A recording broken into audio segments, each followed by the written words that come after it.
way you move, that shit is beautiful. Late night crew, you're uno numero. We all asked the feelings mutual. She had me until her funeral. And you won't say yes, it's true. Cause you like that I might fall for you. Under late night covers, there's the truth. Yeah, what you do, you got me singing like la la la la la la la la.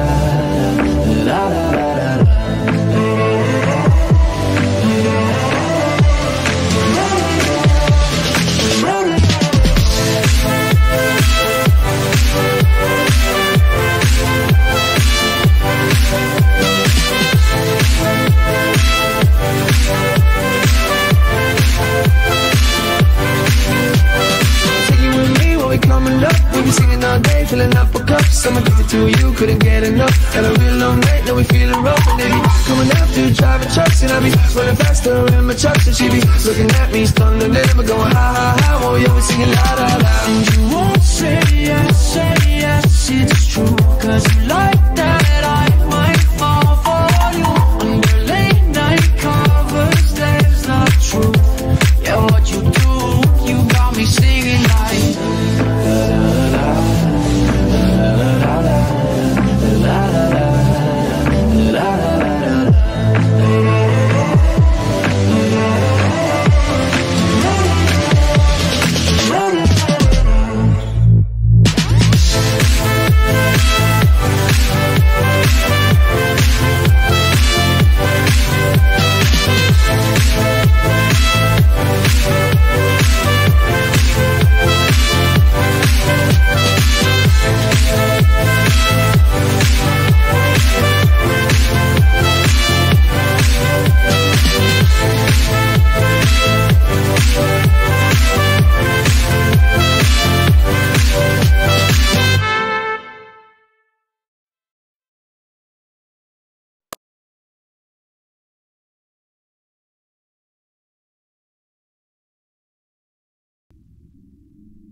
Okay, baik. Assalamualaikum, salam sejahtera dan selamat malam saya ucapkan kepada anda yang sudah setia dan sedia menanti live saya pada malam ni.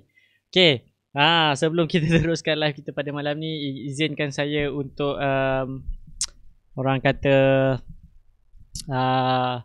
mohon maaf lah bahasa mudahnya kan. Mohon maaf sebab weekend yang lepas saya agak sibuk untuk adakan live. Jadi tu sebab live tak jadi kan over the weekend. Jadi adalah urusan kerja yang tidak dapat dielakkan. Anyway, sebab yelah saya orang bisnes kan, saya bukannya full time buat benda ni.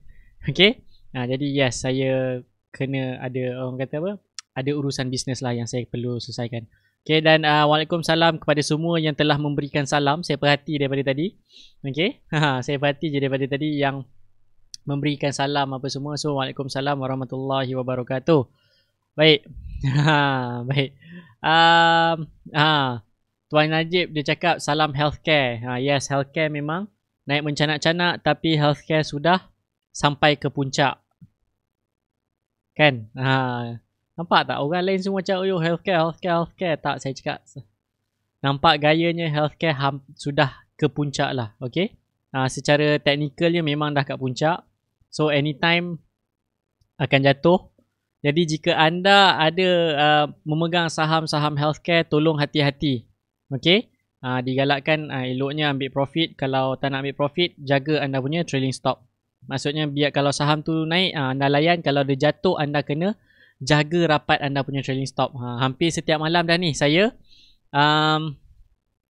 buat pesanan pesanan khas penaja kan. Setiap malam saya pesan healthcare tolong jaga-jaga. Alright? Dah terlalu tinggi sebenarnya. Saya pun takut tengok kenaikan saham-saham healthcare ni. Alright, yes, memang dekat luar sana ada yang cakap para analis dekat luar sana ramai yang cakap Top Glove harta are going to ke RM20 kan. Dan hari ni pula ada keluar news mengatakan, bukanlah hari ni, first time keluar, daripada minggu lepas dia dah keluar ada satu statement yang mana dia panggil Glove Mania. Glove Mania. Kalau dulu dekat Belanda tahun kurun ke-17, kurun ke-16 ada Tulip Mania, sekarang ni ada Glove Mania. Alright. Jadi standby untuk dia ada kejatuhan lah sedikit sebab kenaikan yang terlalu mendadak, terlalu parabolik, dan sangat-sangat bahagia. Alright. Gayat kan. Kalau ada kat dalam gayat lah sikit. Tapi tolong jaga jaga rapat you punya stop loss. Okay. K1. Kenapa K1? Yes, K1 hari ni dia tutup memang tinggi gila lah. K1, dan K1 sebenarnya dia antara syarikat daripada Malaysia, satu-satunya syarikat yang daripada Malaysia dapat pengiktirafan mania. Pengiktirafan mania pula. Pengiktirafan NASA, sebab saya nampak ada orang komen mana jadi saya sebut mania. Pengiktirafan daripada NASA, maksudnya dia diiktiraf oleh NASA, teknologi yang dibawa diiktiraf NASA dan kemungkinan akan diguna pakai oleh NASA lah. Jadi itu antara cerita kenapa K1 naik tinggi. Anyway, pagi tadi pun memang saya dah ada mention sebenarnya tentang K1, yang mana K1 ni ada potensi untuk hari ni dan memang betul dia tutup agak tinggi. Alright. Jadi memang boom lah pergi dia. Okay, yes, memang ada cerita. Alright, K1 memang ada cerita. You boleh carilah. Dia salah satunya syarikat yang ada ni. Ada NASA punya diiktiraf oleh NASA lah dia punya teknologi macam tu. Alright, satu-satunya syarikat dari Malaysia. Okay. Okay, alright. Banyak ni minta saya punya pandangan ni. Okay, minta pandangan, minta validation. Okay. Conclusion yang saya boleh buat. Dah conclusion dah? Tak. Conclusion daripada pembukaan ni. Maksudnya belum masuk tajuk kita pun lagi pada malam ni. Conclusion yang saya boleh buat daripada apa yang saya boleh cakap lah. Okay. Ya, sebab ramai yang tanya saya apa Penta macam mana, BC Mall apa semua kan, Kotra. Pada pandangan saya, you trade what you see. Apa yang anda nampak, anda buat keputusan based on apa yang anda nampak. Lagipun sebelum ni saya dah pernah share kan pun macam mana nak tengok, macam mana nak follow trend apa semua kan. Tapi belum habis into detail lah macam mana nak follow trend menggunakan technical. Okay. But selagi saham tu dalam aliran menaik, dia akan meneruskan aliran yang menaik. Penta, Allah Akbar. Nak juga ke komen Penta? Okay lah, komen lah sekejap.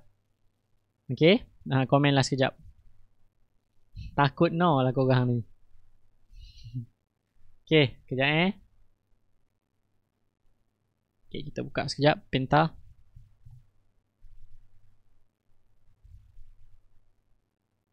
Okay. Panik tengok Penta jatuh macam tu kan. Relax lah. Okay. Okay. Ini komen dan pandangan saya lah mengenai Penta. Sekejap. Okay, sebentar. Mana dia? Screen. Okay. So, ini pandangan saya mengenai Penta. Okay. Okay, Penta based on apa yang saya nampak. Berdasarkan apa yang saya nampak, by right sebenarnya you dah kena keluar dululah. But then kalau dia belum langgar you punya stop loss, you boleh pegang lagi sepatutnya. Alright. Sepatutnya you boleh pegang lagi lah saham Penta ni. Sebab kalau ikutkan based on kalau you beli pada minggu lepas RM5.12, RM5.12, 50 sen. Belum lagi, sepatutnya dekat RM4.60 tu adalah support terakhir anda lah. Okay, tapi kalau dia tutup juga gap ni, okay, yang mana okay, yang mana yang sebelum ni kita pernah ajar, yang ni adalah line, ni adalah kawasan support. Bermaksud kalau dia jatuh bawah RM4.80, anda digalakkan keluar dulu. Okay. Alright.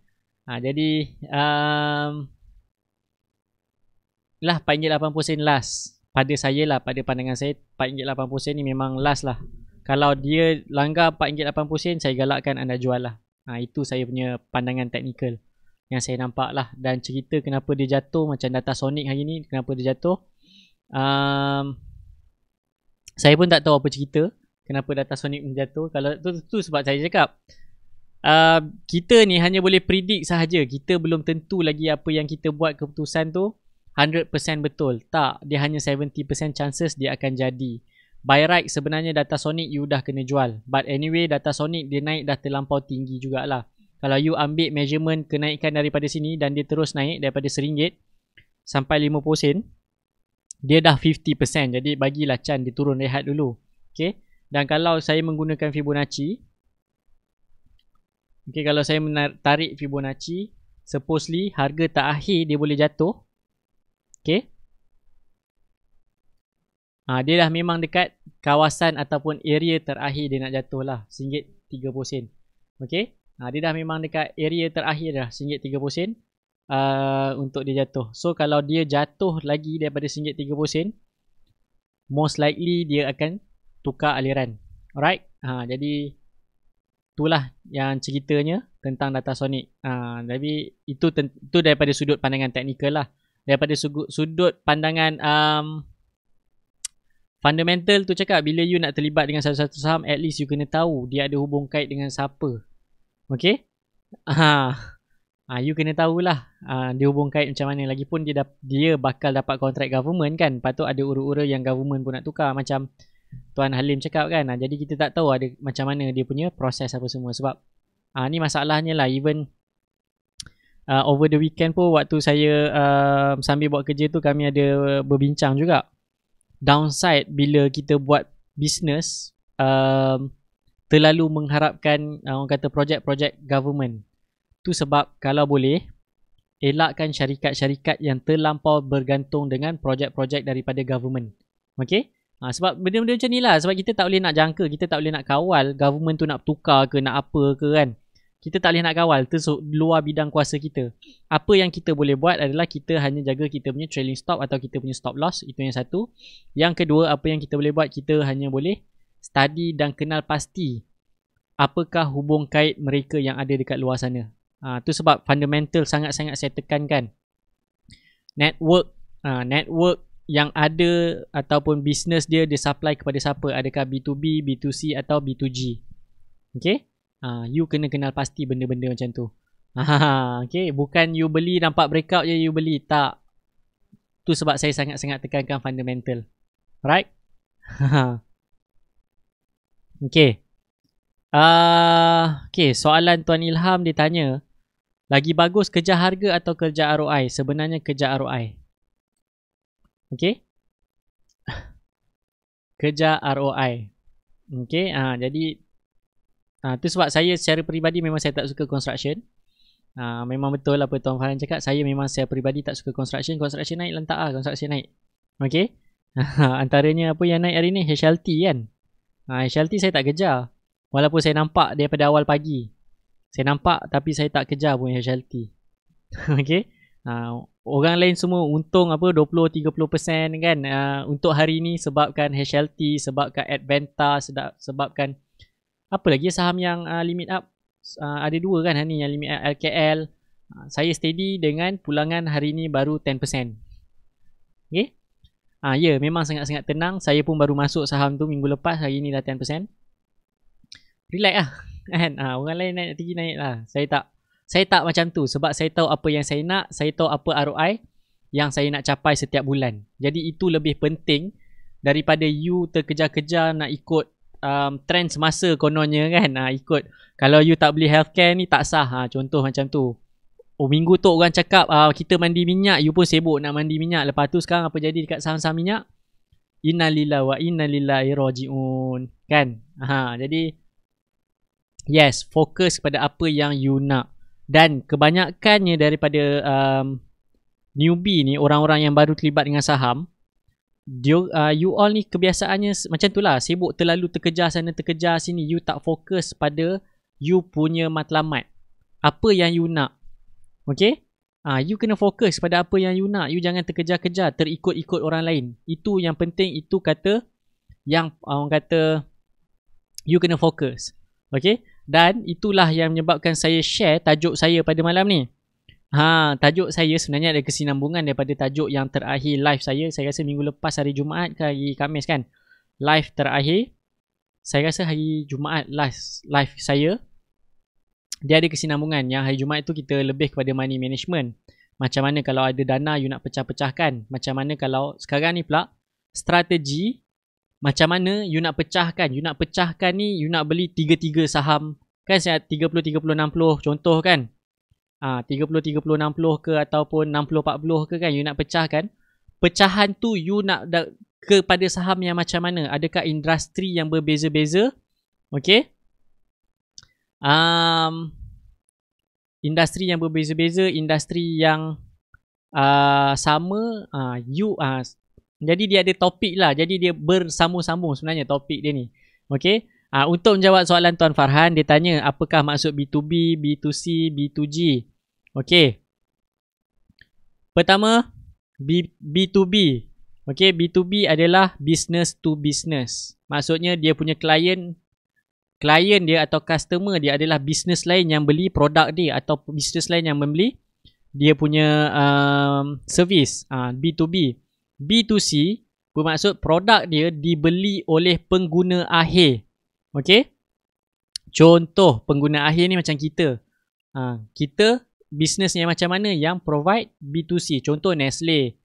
Sebab kita makan Maggi, minum Milo, minum Nescafe apa semua. Ada orang memang tak boleh hidup kalau tak dapat Nescafe sehari. Kan ada orang memang tak boleh hidup kalau tak dapat Milo sehari. Ya, saya kenal orang-orang ni dan saya tahu orang-orang ni memang ada diorang ni ada ketagihan kalau tak dapat Milo tu dia menggigil badan dia kan. Memang saya tahu. So itu contoh-contoh bisnes-bisnes B2C. Dan B2G tu apa? B2G adalah business to government. Yes, Tuan Safwan dia dah tolong reply kan kat situ. B2G adalah business to government. Bermaksud dia bergantung semata-mata bisnes kepada government. Okay. Okay. Jadi saya memang takkan belilah selalunya saham yang B2G. Melainkan kalau saya tahu saya nak 5%, 10%, saya tumpang sahaja. Saya takkan ada harapan untuk dia naik tinggi-tinggi. Maksudnya fokus pada ROI apa yang you nak capai. Okay? Baik. Minggu lepas tajuk money management. Malam ni tajuk diversification dan juga diversification dan concentration. Okay.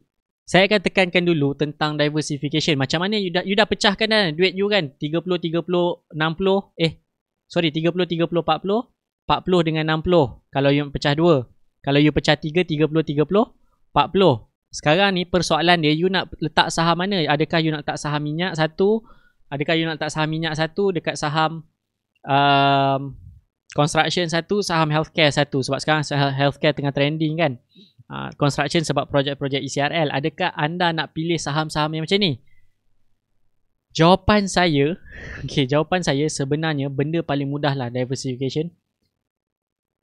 Tolong, yes, you kena pecahkan kepada industri-industri yang berbeza. Tetapi you kena make sure industri-industri yang berbeza ni dia mestilah ada positive correlation. Okay? Apakah maksud positive correlation ni? Ini dia, benda ni masih lagi dalam topik. Dia ada sikit bersentuhan dengan teknikal jugalah. Maksudnya you kena faham bila you pecah 30-30-40 ataupun 60-40. Okay? Bermaksud dia mesti ada positive correlation. Bermaksud kalau industri ni naik, industri yang kedua yang kita nak beli ni pun mesti naik sama. Maksudnya macam saya kongsikan lah, kita dengan dalam technical analysis ni kita hanya boleh predict apa? Kita boleh hanya predict arah ataupun direction harga pasaran. Okay, kita hanya boleh predict harga pasaran kena ke mana sahaja. Kita hanya boleh predict, belum tentu dia jadi. Jadi untuk selamat, you kena cari positive correlation. Bermaksud bila you nak beli satu industri, contoh sekarang ni industri healthcare. You nak beli industri healthcare sebab dia tengah uptrend sekarang ni kan. Tapi memang dah penghujung dah pun. Then you cari positive correlation yang mana yang orang kata ada efek yang sama disebabkan keadaan ekonomi yang sekarang. Healthcare kita tahu sebab COVID. Jadi kita tahu yes, this is menyebabkan dia punya kenaikan. Dan yang kedua, apa yang positive correlation? Contoh, saham-saham teknologi yang cuba membantu healthcare industry. Contoh kan. Dan juga bisnes macam Ocean Cash. Indirectly dia pun terlibat dengan healthcare secara tak langsung. Jadi itu dia ada positive correlation. Bermaksud kalau ini naik, yang B ni pun naik. Jadi you kena cari dua industri yang hampir sama. Okay? Dua industri yang hampir sama. Ingat saya cakap industri, bukan dua syarikat yang hampir business model. Tak. Bermaksud kalau you beli Top Glove, you jangan beli Harta Lega sebab dia bawah industri yang sama. Okay. Kalau you beli, katalah you dah beli K+, you jangan beli K+ sama. You belilah Scomnet ke. Kan? Jadi sebab dua-dua dia ada positive correlation. Macam mana you nak identify positive correlation ni? Okay. Macam mana you nak ada positive correlation? Sebenarnya mudah je. Okay. Bila you buka chart. Okay. Bila you buka chart macam ni. Apa yang you perlu tengok? Okay. Yang you perlu tengok pertama sekali positive correlation. You just buat comparison. Okay. Tutup. You just buat comparison. Contoh sekarang ni kita ambil. Okay. Kita ambil Ocean Cash. Contoh satu Ocean Cash. Alright. Dan satu lagi kita ambil K+. Positive correlation. Okay. Tengok K+ adalah line hijau. Sekejap saya tutup line merah. Okay. Saya tukar color hitam lah. Line hitam. Saya tebalkan sikit. Saya pendekkan jangka masa 3 bulan. Alright. Apa yang dimaksudkan positive correlation ni tuan-tuan dan puan? Okay. Okay. You tengok positive correlation macam mana? You tengok You perasan tak bila sekejap. Saya tebalkan sikit, tak nampak. Okay. Ini namanya positive correlation. Kalau you tak boleh nak nampak, you tukar jugalah yang candlestick ni jadi line. Okay. No problem. Okay, apa yang dimaksudkan dengan positive correlation ni? Bila you buka chart, pergerakan chart dia hampir sama. Maksudnya you tengok yang biru ni Yang hitam ni K+, yang biru ni Ocean Cash. You tengok bila K+ turun, Ocean Cash pun turun. Bila K+ tak naik, Ocean Cash pun mula naik. Nampak? Dia mula naik. Cuma bila K+ dah mula lari, kan? Dia pun naik juga, tapi dia tak naik seagresif macam K+, tapi dia tetap naik. Ini maksudnya positive correlation. Bermaksud hubungan kait dia bergerak seiringan. Okey, dia naik, aku pun naik. Ini dia sideways, ni dia jatuh deep. Ni pun jatuh deep, dia naik, naik. Tapi Ocean Cash dia tak naik seagresif K+. Ni contoh positive correlation. Kita tengok kalau kita buat perbandingan dengan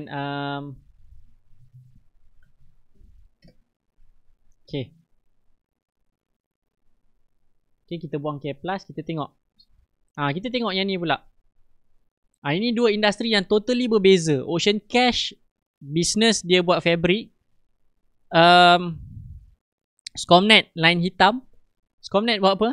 Scomnet dia buat ni kan, software kan. Ni nampak positive correlation. Dia jatuh sama-sama jatuh, naik sama-sama naik. Ini dinamakan positive correlation.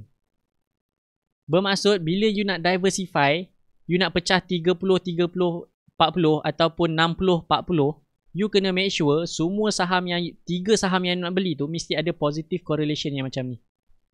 Okay, jelas? Jadi sekarang ni dah 3 industri kita cover. Fabric. Okay, Ocean Cash fabric Ocean Cash fabric, healthcare, glove, Scomnet. 3 industri yang tak sama. Tapi kalau you campak duit, 3-3 jadi duit. Ini cara you nak diversify kan. You ambil contoh, kalau you beli Ocean Cash, lepas tu dalam pada masa yang sama, you beli Serba Dynamic. Lagi best, you beli pula Mindtech. Mana positive correlation dia? Nampak? Okay, sekejap. Mindtech saya tukar. Color merah. Okay. Nampak? Mindtech, yes, naik. Naik mendadak. Lepas tu dia ke tepi, dia dah mula menurun. Ni menurun ni. Okay, kenapa saya cakap menurun? You tengok Mindtech dah macam ni. Line dia. Okay, ni dah downtrend ni sebenarnya. High, lower high. Low, lower low. Jadi tolong hati-hati. Alright. You tengok macam ni. Ocean, okay. Alright. Mindtech ke bawah. Yang biru ni adalah, yang biru ni Ocean Cash. Dia naik ke atas, ni dah turun ke bawah. Lepas tu, you tengok serba dinamik minyak. Yang ni dah sideway. Ini ke atas, nampak? Tak ada correlation. Ini dinamakan negative correlation. Dia tak ada, orang kata dia tak bergerak seiringan berjalan. Okay? Jadi, itulah. Bila you nak pecahkan, diversifykan, tolong cari positive correlation. Okay? You bukan sebarangan je, you nak suka hati, you nak pecah-pecahkan. Kan, sebelum ni you all tak pernah belajar kan macam mana you nak diversifykan you punya duit tu. Kan, orang cakap don't put all eggs in one basket je, orang cakap. Tapi orang tak pernah share benda-benda ni. Tapi benda ni yang ramai orang tak pernah share. Positive correlation. Kan? Positive correlation. Cari saham yang kenaikan dia hampir sama. Okay? Hampir sama, tak semestinya dia kena ni. Jadi at least kalau naik, dua-dua naik. Kalau untung, semua untung. Macam tu. Kalau dia jatuh sikit, ni cover lebih banyak keuntungan. Jadi dia lebih macam tu. Okay? Nampak? Tuan Jubir dah menyanyi kat situ. Seiring dan sejalan. Kan? Yes, you kena cari positive correlation. Bahasa mudah dia kenalah seiring dan sejalan. Director sama positive correlation? Tak. Director sama belum tentu positive correlation. Owner sama pun belum tentu positive correlation. Tu you kena faham. Okay? You kena faham benda tu. Sebab apa saya cakap, walaupun director sama, owner yang sama belum tentu. Ni you tengok Can1, you tengok Onap, bukan Onap Paper.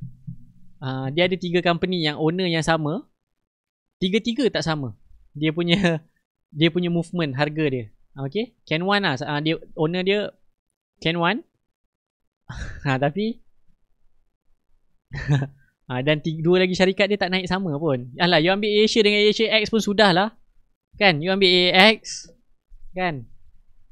You ambil AX dengan Asia, tak ada positive correlation pun. Okay, based on history lah. Ini based on yang history yang last time. Okay, sekarang ni nampak lah sebab dua-dua industri airline ada ni. Tapi you tengok history dia, positive correlation ke indirectly? Ini naik, ni turun. Nampak tu sebab cakap dia tak ada correlation. Okay, ni naik, ni menurun. Nampak? Ni naik lagi. Nampak dia tak ada positive correlation pun. Walaupun dia dua-dua bawah Tony Fernandez, dua-dua bawah Tune Group. Okay? Macam mana nak buat? Ya Allah, hujung ni bawah ni you tekan gear, bawah sekali kan ada performance comparison. You tekan je lah click to choose. Dan you key in nama saham yang you nak buat. Positive correlation tu you nak cari. Macam tu je. Okay?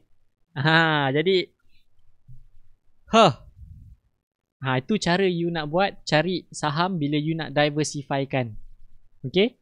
Maksudnya you pecah 30, 30, 40 dan you cari 30, 30, 40 tu. You carikan dia ada positive correlation. Okay? Tu dia sebenarnya tuan-tuan dan puan. Okay? So maka tamatlah topik diversification. Sekarang ni topik concentration. Topik concentration ni sangat mudah. Maksudnya you put all eggs into one basket.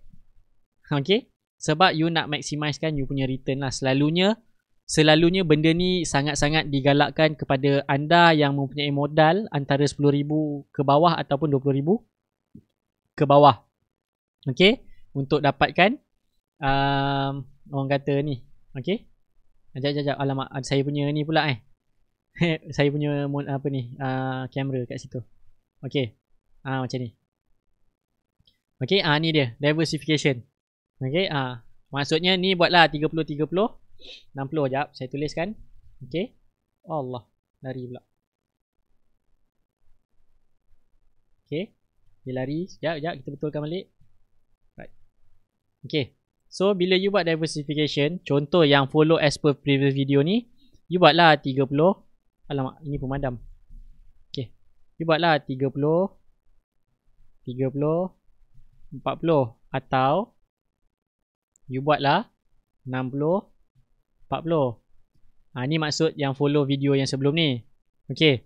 Yang avoid contradiction industry ni jangan ambil yang jangan ambil yang negative correlation, tapi carilah yang ada positive correlation. Itu cerita dia kan. Ni cerita dia lah. Dan untuk concentration, you put all eggs into one basket. Okay. Syarat dia, you punya modal kena kecil lah. Baru you boleh, orang kata you boleh guna concentration punya method, bukan diversification. Okay. Bila okay. Jadi bila concentration ni, kenapa you kena pakai bila modal you kecil? Sebab you nak maximize kan. Takut sebab takut kalau you diversify kan, you punya modal yang kecil tu, bila you diversify kan, takutnya jadi apa tau? Takutnya you banyak bayar dekat brokerage je. Okay, jadi untuk elakkan brokerage tu, masalah brokerage fee tu, you fokus kepada satu saham pada satu masa. Itu yang pentingnya. Itu key dia. Key take away yang you boleh ambil. Okay. Key point yang you boleh bawa balik, yang boleh ambil lah maksudnya. Alright. Itu concentration.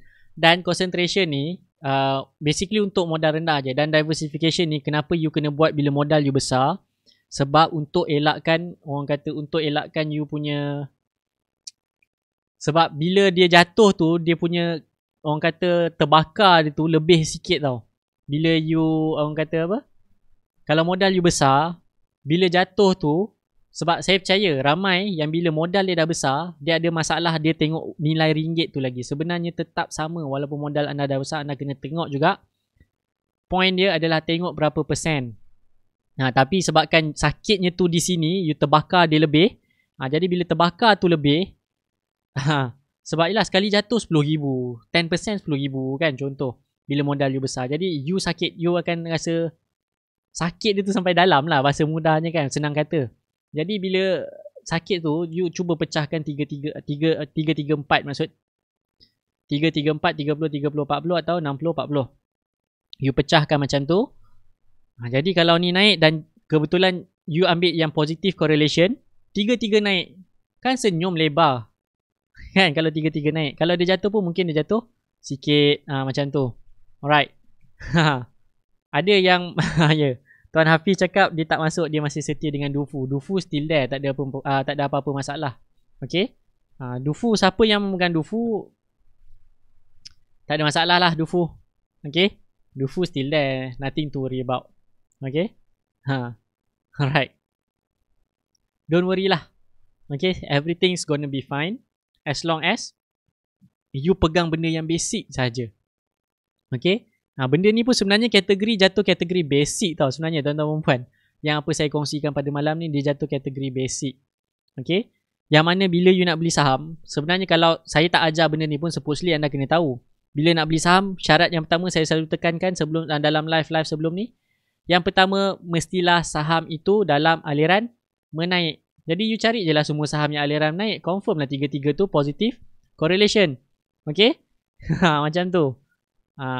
Semudah itu sahaja sebenarnya benda ni. Tapi yelah, ramai sangat orang dekat luar sana cakap okay minggu ni kita mandi minyak apa semua kan. Saya pergi hantar lah kau nak mandi minyak pun kan, jadi orang minyak ke apa kan. Tak. Dan tu sebab ramai juga sebenarnya yang saya percaya tersangkut dekat saham-saham minyak.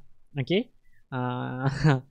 Tapi saya Alhamdulillah rezeki saya dijaga kan. Saya tak tahulah apa benda kan. Mungkin rezeki saya beli saham minyak saya untung.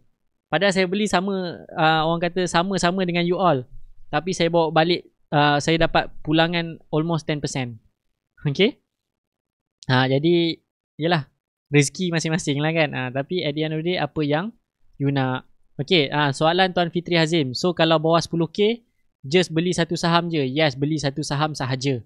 Alright, macam tu. Okay, macam mana nak tahu kalau saham tu dah peak?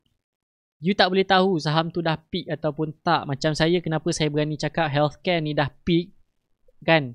You sebenarnya you tak boleh tahu dekat mana dia punya puncak. You tahu dia menghampiri puncak, tapi you tak tahu dekat mana puncak, melainkan puncak tu dah terjadi. Okey, contoh. Okey. Contoh sekejap. Right. Contoh macam ni. Okey. Contoh benda ni. Kan contoh benda ni. Okey, you tak nampak healthcare. Kejap saya zoom. Okey. Bila you nampak pergerakan harga saham tu dia dah macam ni. Ini namanya parabolik tau. You ada nampak tak dia berehat? Tak ada kan? Kan saya cakap saham yang sihat dia mesti buat 1, 2 dan 3. Ini dia tak ada 1, 2, 3. Dia ada 1 sahaja. Kalau hari tu kat sini saya tunjuk contoh. Sekarang ni dah kat sini. Lagi tinggi babe. Okay. Cara lagi mudah. You buat macam ni. You tarik sikit. Okay. Sini okay. Lepas tu you buat lagi satu line. Dari sini. Dia naik pergi sini. Dari sini dia naik pergi sini. You nampak tak line arrow ni dia makin menegak. Jadi dia parabolik. Jadi bila dia makin menegak bermaksud dia dah mula hampir ke kemuncak. Bila dah sampai ke kemuncak bila dah hampir sampai ke puncak, you dah tahu ini dah hampir ke puncak. Jadi you boleh berhati-hati. Okay. Dan saham K Plus pun saya rasa dah hampir ke puncak dia. Okay. Dah hampir ke puncak. Sebab apa? Sebab apa saya cakap dia dah hampir ke puncak? Sebab benda yang saya dah ajar pada antara video-video awal saya lah. Okay. Yang mana saya dah delete pun. Kenapa saya cakap dia sampai puncak? Dia sebenarnya sekarang ni dia ada divergent. Okay. Sebab dia banyak divergent. Dia dah bentuk divergent. Bermaksud divergent tu apa? Price up, volume down. Divergent. Divergent memberi signal saham aku nak rehat. Dia bagi signal awal. Dia bagi tahu saya nak rehat. Okay. Dia dah bentuk divergent. Jadi tolong hati-hati. Alright. Tolong hati-hati. Okay. Okay. Tolong hati-hati. Bila you nampak divergent. Okay. Maka tu saya cakap banyak saham healthcare dah hampir ke puncak. Okay. Nampak?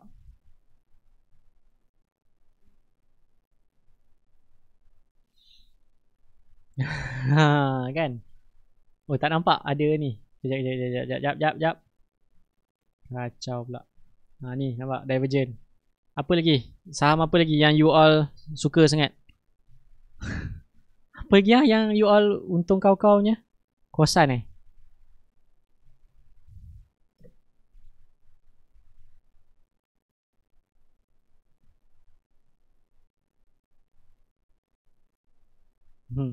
Nampak? Ni satu. Alah, itu tukar pula. Okay, apa lagi? HLT barulah. HLT baru start lah. Relax lah. Mana ada divergentnya? Okay. Mana ada divergent? Relax lah. K1 pun tak ada divergent. Saya nampak petang tadi. Saya dah tengok benda petang tadi. Nampak? Okay. Ni lagi cantik. 1, 2, 3. You patut you beli tadi kalau you nak beli K1. Comfort. Yes, Comfort. Antara favourite you all juga.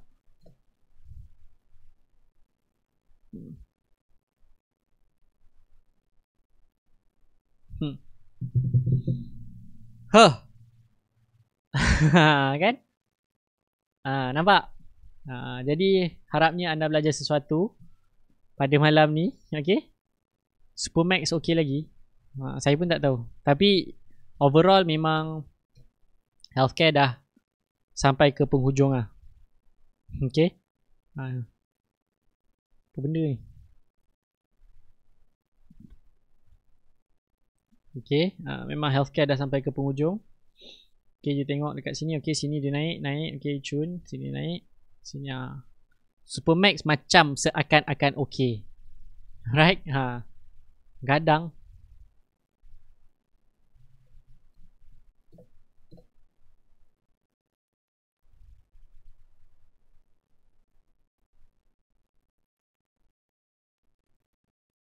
Okey lagi sebenarnya. Secara teknikal dia masih okey untuk gadang. Tak ada apa-apa lah. Okey. Harta. Divergent ke tak? Harta. Saya walaupun pemegang saham harta, saya tak ambil tahu pun harga harta ni berapa. Sebab saya masuk untuk invest, bukan untuk trade. Yes, harta pun agak divergent.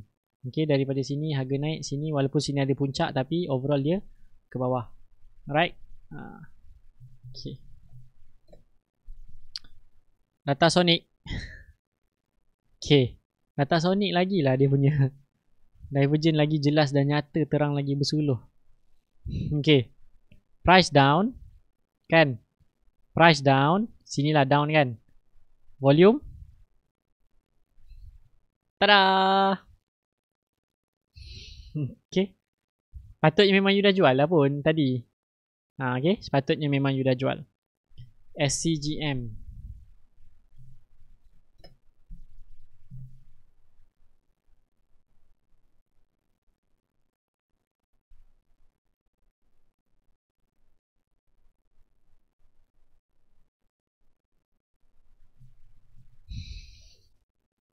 Kan?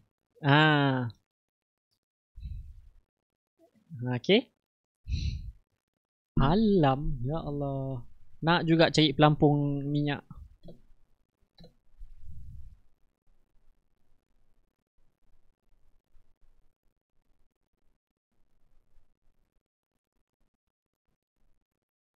Dia tak ada divergent tapi yes, dia tak ada divergent tapi you tengok dia punya kejatuhan tu dah sampai mana. Lagipun ni saham semansin lah. Allahu Akbar. Macam ni yang dicarinya, yang ditanyanya. Astaghfirullahalazim. Taubatlah dengan saham-saham 10 sen. Okay, tolong taubatlah dengan saham-saham bawah 10 sen atau bawah 20 sen ni. Okay. Okay. LYC ni kena tempias je sebenarnya.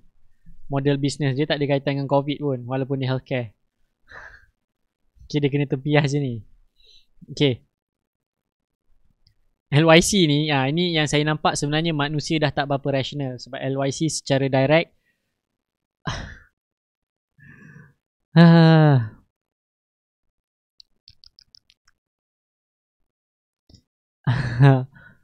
LYC ni sebenarnya orang yang ada dekat dalam pasaran sekarang ni dia dah tak bahasa mudahnya dia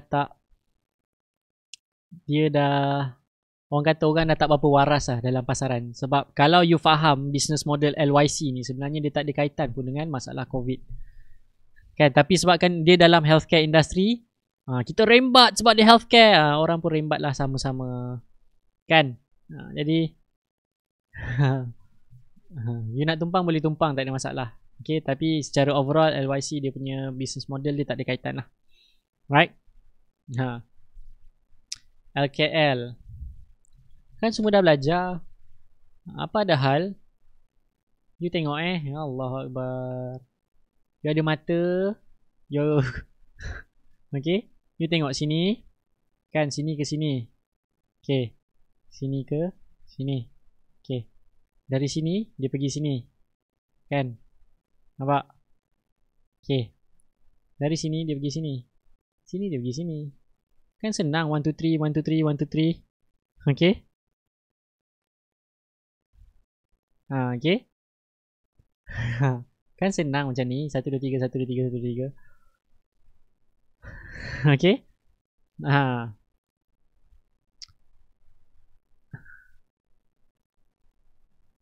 Alright.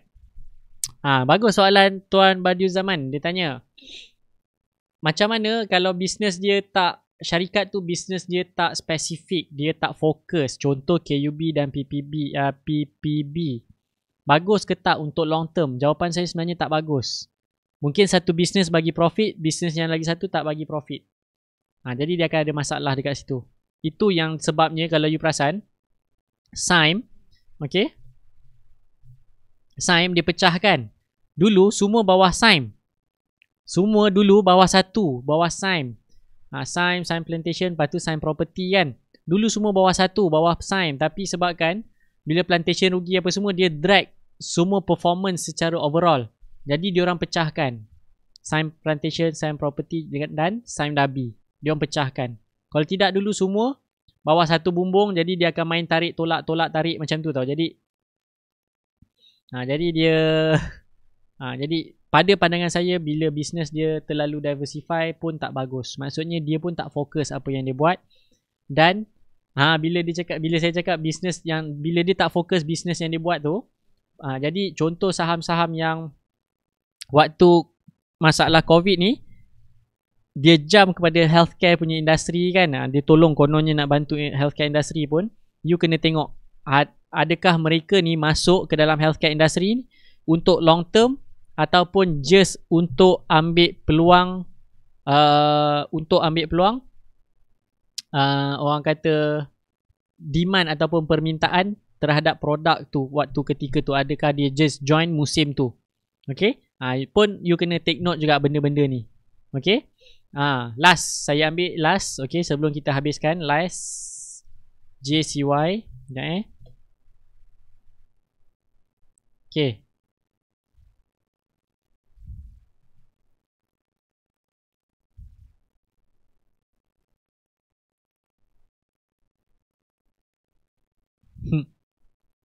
okay,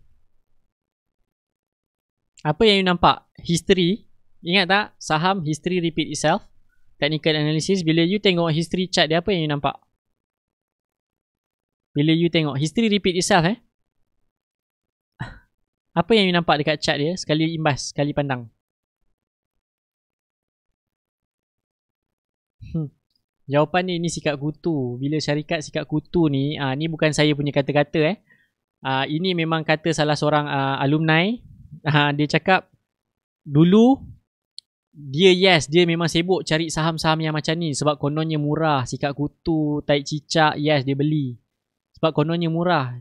Beli memang confirm terus match.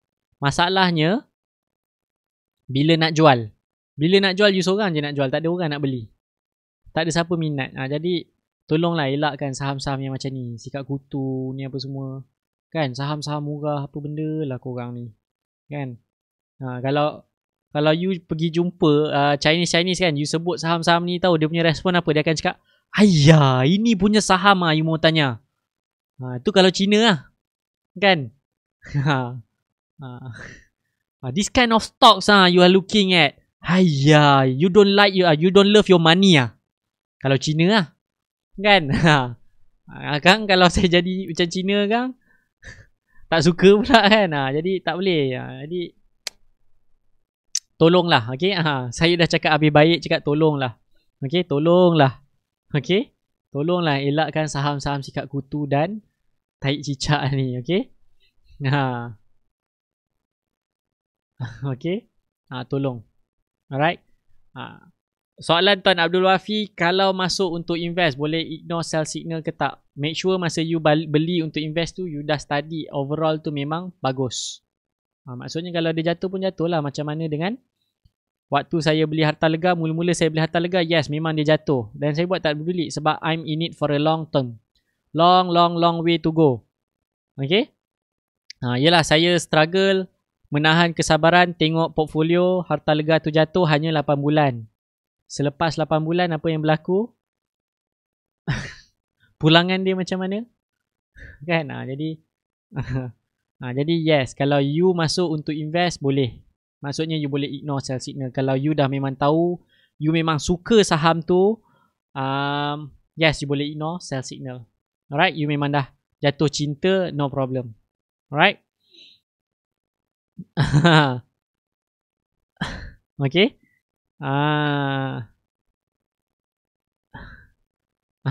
Yang beli betul, saham sikat kutu, saham cicak ni kan, taik cicak ni, maksudnya kalau you beli, you je beli short sendiri. Aku dah memiliki saham, aku dah terlibat saham, kau tak ada saham lagi. Tu nak jual, you tak boleh jual, you short sendiri. Masalah.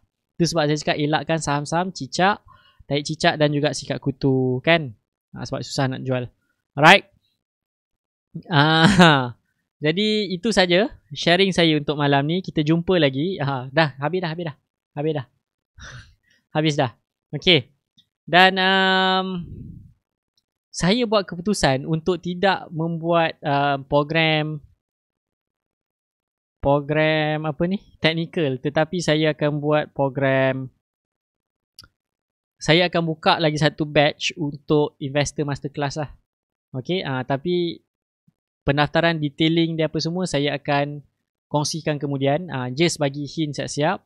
Sebab ada yang dah mula message tanya macam mana nak join masterclass apa semua, dan alhamdulillah lepas sebulan tengok dah jalan program investor masterclass ni. Lepas sebulan saya tengok so far orang yang ikut program investor masterclass ni so far semua okey.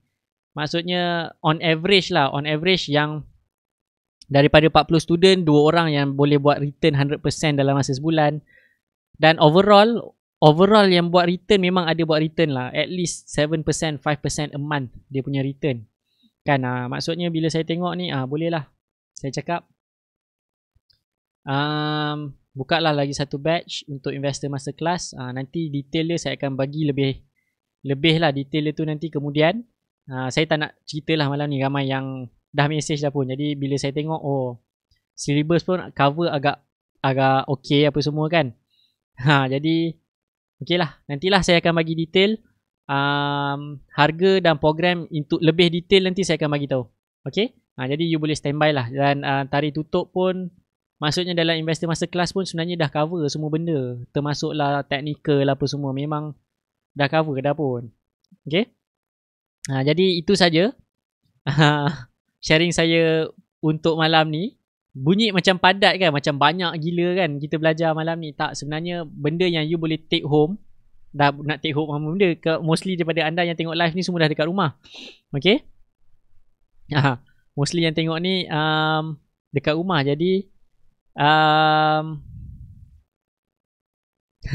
okay, maksudnya benda yang you boleh ambil daripada live kita pada malam ni, untuk you diversifykan you punya portfolio. Make sure saham tu, key point dia satu je sebenarnya. Make sure saham yang you beli tu semua ada positive correlation.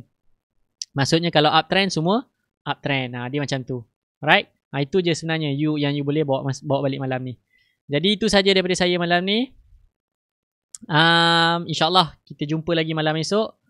Itu saja daripada saya. Assalamualaikum warahmatullahi wabarakatuh dan selamat malam.